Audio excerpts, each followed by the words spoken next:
It's the most difficult, challenging, and rewarding experience altogether. You know, I can't, I became comfortable in my skin for the first time ever at age 35. I've developed real friendships forever, or for the first time at age, 35, and I never really realized what I was missing out until, my whole life until, I got sober. Mm-hmm. Um, but I also, it's very scary and it's very challenging, to be, all of a sudden you're left with nothing and you don't know who you are, but you're supposed to also not just stop using drugs. So my first, 6 months sober was my only job was to learn how to stay sober, you know. Mm-hmm. Um, and then everything kind of followed after that, dealing with emotions for the first time and feelings is scary and vulnerable and uncomfortable, but I had to make myself very uncomfortable to become comfortable in my own skin. Mm-hmm. So my two best friends in the world, who are both two of my daughter's godparents, their names are Shelly and Sean. I mean, they both.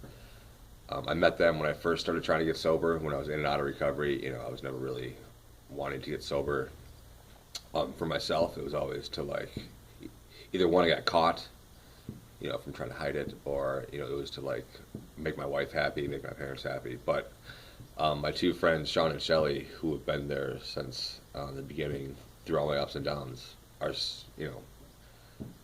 they're both in recovery. Sean's been my quote unquote temporary sponsor for like 4 years now.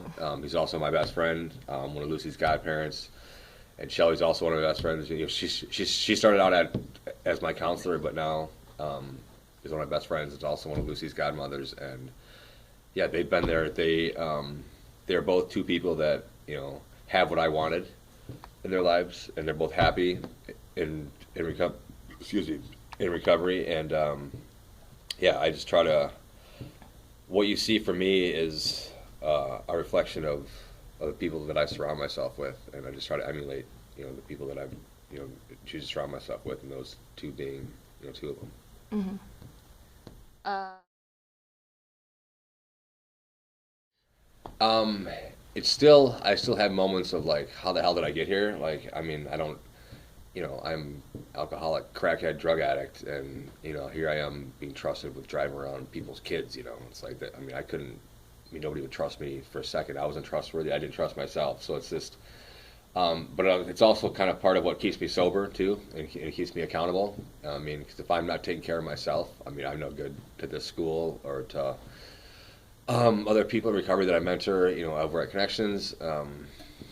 So yeah, it's kind of what I'm grateful that I get to have a job where they actually pay me to come, kind of quote unquote mentor people or kids. But it's also just kind of what as I'm a father, I'm expected to be a father and wake up, and feed my kid and bathe her. But when you're in recovery, you're expected to, or at least I believe, it's just part of what you're supposed to do.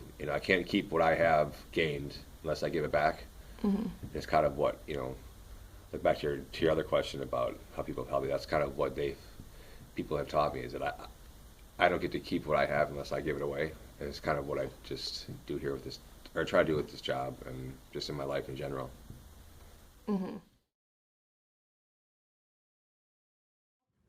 Oh, it changed a very lot. Yeah. Um,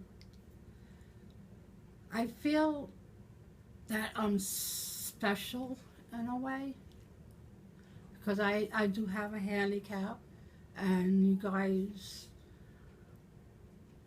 hired me to do a job, Mm-hmm. which I love doing.